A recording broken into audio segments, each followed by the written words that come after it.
بسم اللہ الرحمن الرحیم۔ السلام علیکم دوستو۔ سورۃ البروج میں اللہ تعالیٰ نے خندق والوں کا ذکر فرمایا ہے۔ بہت عرصے پہلے کی بات ہے کہ ایک ظالم بادشاہ تھا جس نے اللہ تعالیٰ پر ایمان لانے والے لوگوں کو آگ کی خندقوں میں جلایا۔ اس واقعہ کو بیان کر کے ایمان والوں کو کافروں کے ظلم و ستم پر صبر کرنے اور توحید پر قائم رہنے کی تلقین کی گئی ہے۔ پہلے زمانے میں ایک بادشاہ تھا جس کے پاس ایک جادوگر تھا۔ جب جادوگر بوڑھا ہو گیا تو اس نے بادشاہ سے درخواست کی کہ مجھے ایک لڑکا دیجیے جو مجھ سے جادو سیکھ لے۔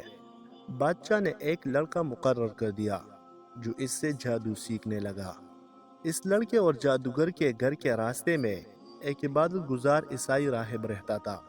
لڑکے نے جب اس کی باتیں سنے تو اس سے متاثر ہو گیا اور اس کے پاس جا کر اللہ تعالیٰ کے دین کا علم سیکھنے لگا۔ لڑکا اس سوچ میں تھا کہ جادوگر اور عیسائی راہب میں سے کون سچا ہے اور اسے کس کی باتیں ماننے چاہیے۔ اتفاق سے ایک دن ایسا ہوا کہ جب وہ لڑکا راہب کے پاس سے جادوگر کے پاس جانے کے لیے نکلا تو اس نے دیکھا کہ ایک بہت بڑا جانور لوگوں کے راستے میں آ کر کھڑا ہو گیا ہے جس سے لوگوں کی آمد و رفت رک گئی ہے۔ یہ منظر دیکھ کر لڑکے نے سوچا یہ موقع اچھا ہے کہ اس بات کی تصدیق کر لی جائے کہ جادوگر کا مذہب سچا ہے یا عیسائی راہب کا۔ اس نے ایک پتھر اٹھایا اور اللہ سے دعا کی کہ اگر راہب کا مذہب سچا ہے تو یہ جانور مر جائے ورنہ نہ مرے۔ یہ کہہ کر اس نے پتھر مارا تو وہ جانور فوراً مر گیا۔ لوگوں نے یہ دیکھ کر لڑکے کا علم کا اعتراف کر لیا۔ وہ لڑکا اللہ تعالیٰ کی عطا کردہ صلاحیت سے اندھوں اور کوڑوں کے مریضوں کا علاج کرنے لگا۔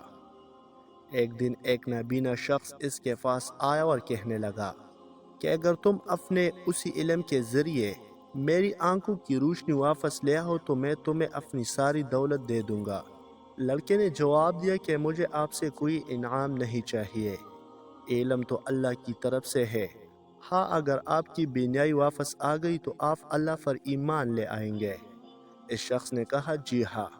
چنانچہ لڑکے نے اللہ سے ان کے لیے دعا کی اور اللہ نے اس شخص کی بینائی واپس دے دی تو وہ ایمان لے آیا۔ جب بادشاہ کو اس بات کی خبر ہوئی تو اس نے راہب لڑکے اور نابینا شخص کو اپنے دربار میں بلوا کر کہا کیا میرے علاوہ بھی تمہارا کوئی رب ہے؟ انہوں نے کہا کہ اللہ ہی ہم سب کا رب ہے۔ بادشاہ نے نابینا شخص اور راہب کو ارے سے چیر کر دو ٹکڑے کرا دیا۔ لڑکے کو قتل کرنے کے لیے بادشاہ نے اپنی فوج کے ایک دستے کو حکم دیا کہ اسے پہاڑ کی چوٹی پر لے جاؤ، پھر لڑکے سے اللہ کا دین چھوڑنے کو کہنا۔ اگر وہ چھوڑ دے تو ٹھیک ہے ورنہ دکا دے دینا تاکہ وہ نیچے گر کر مر جائے۔ فوجی اس لڑکے کو پہاڑ کی چوٹی پر لے گئے۔ لڑکے نے اللہ سے دعا کی کہ اے اللہ، تو جس طرح چاہے مجھے ان سے بچا لے۔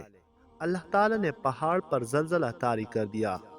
وہ ساری فوج جو اس کو مارنے گئی تھی خود گر کر مر گئی۔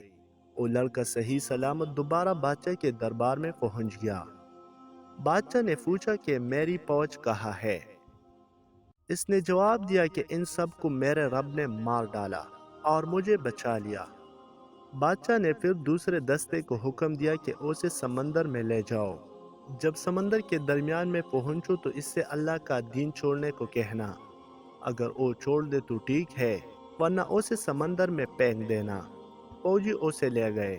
جب سمندر کے درمیان میں پہنچ گیا تو اس لڑکے نے پھر اللہ سے دعا کی کہ اے اللہ، تو جس طرح چاہے مجھے ان ظالموں سے بچا لے۔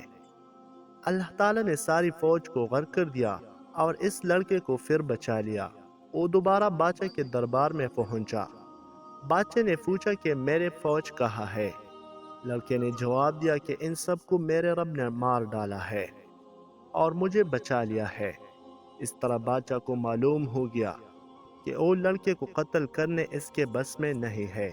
جب بادشاہ لڑکے کو قتل کرنے کی سارے کوششیں ناکام ہو گئے تو بالآخر لڑکے نے بادشاہ سے کہا کہ اگر تم مجھے مارنا ہی چاہتے ہو تو ایک بہت بڑے میدان میں تمام لوگوں کو جمع کرو، پھر میرے ترکش میں سے ایک تیر نکال کر میری کمان میں لگاؤ، پھر یہ کلمات بسم اللہ ربی ھذا الغلام، میں اس لڑکے کے رب کے نام کے ساتھ تیر چلاتا ہوں مجھ پر پڑھ کر تیر پھینکو تو میں مر جاؤں گا۔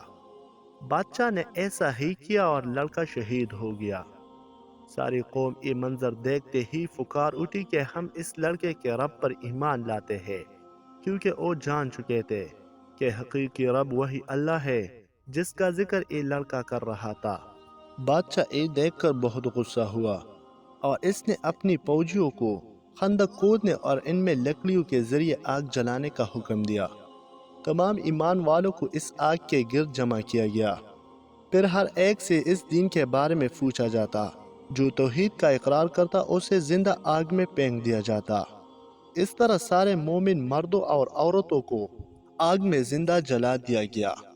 اللہ تعالیٰ نے ان مومنوں کو ایسی ہمت عطا فرمائی کہ کوئی بھی ایمان چھوڑنے پر راضی نہ ہوا، اور ان میں سے ہر ایک نے آگ میں گر جانا قبول کیا، صرف ایک عورت جس کی گود میں ایک چھوٹا سا بچہ تھا۔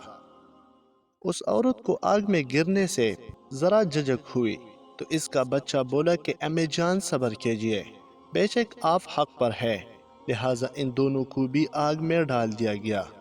ظالم بادشاہ نے ایمان لانے والوں کو اس لیے انتقام کا نشانہ بنایا کہ وہ اللہ تعالیٰ پر ایمان لائے تھے۔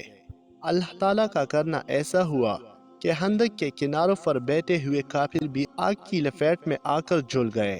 اللہ تعالیٰ قیامت کے دن بھی ان ظالموں کو جہنم کی آگ کا سخت عذاب دیں گے، جبکہ ایمان لانے والوں کو اللہ ان کے صبر و استقامت پر جنت کی عظیم نعمت عطا فرمائیں گے۔